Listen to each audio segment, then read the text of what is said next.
दिल्लीत मोठा उलटफेर, भाजपला स्पष्ट बहुमत।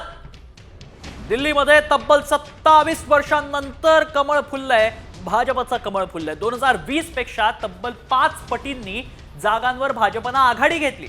दिल्लीत भाजपची जोरदार मुसंडी यामुळे पाहायला मिळते। दिल्लीतल्या तिरंगी लढतीचा भाजपला फायदा झालाय।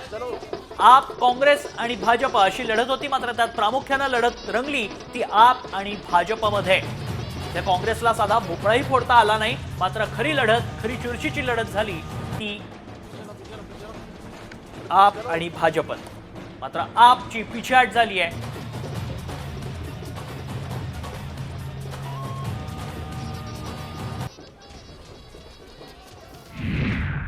आणि दिल्लीमध्ये आता भाजपनं जल्लोष केलेला पाहायला मिळतोय, कारण मोठा उलटफेर झालाय, कमळ फुललेलं पाहायला मिळतंय।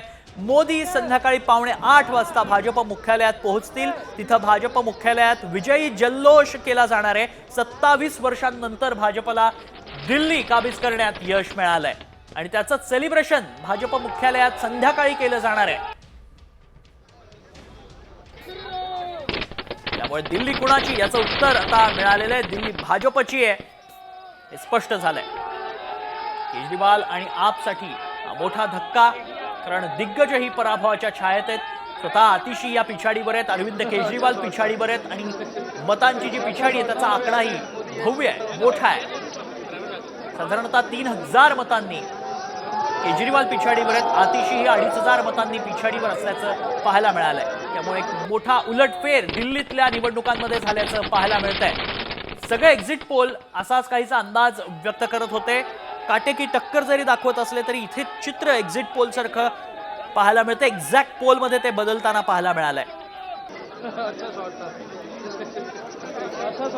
दरम्यान दिल्लीमध्ये भाजपला कोणत्या घोषणांचा फायदा झाला त्यावर एक नजर टाकू।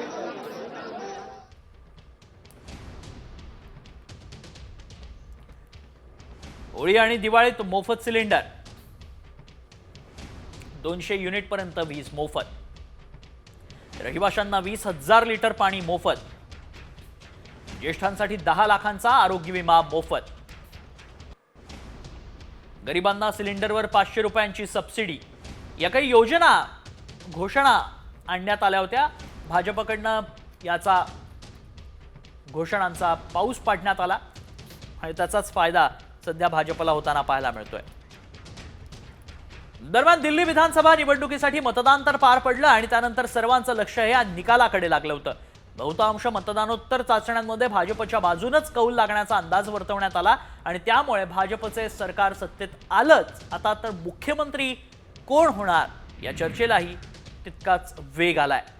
या स्पर्धेमध्ये तुर्तास जी नावं आघाडीवर आहेत त्यात दिल्ली प्रदेश भाजपचे अध्यक्ष वीरेंद्र सचदेवा, विधानसभेतील विरोधी पक्षनेते राहिलेले विजेंद्र गुप्ता, खासदार मनोज तिवारी, प्रवेश वर्मा आणि रमेश बिथुडी यांची नावं आघाडीवर आहेत। हे चेहरे कोण आहेत ते पाहूयात। आपण पाहतोय भाजपचे खासदार असलेले मनोज तिवारी, प्रवेश वर्मा आणि रमेश बिथुडी यांच्या नावाची चर्चा। तसंच भाजपचे अध्यक्ष असलेले वीरेंद्र सचदेवा जे दिल्ली प्रदेश अध्यक्ष आहेत भाजपचे, विधानसभेतील विरोधी पक्षनेते विजेंद्र गुप्ता हेही नाव चर्चेत आहे।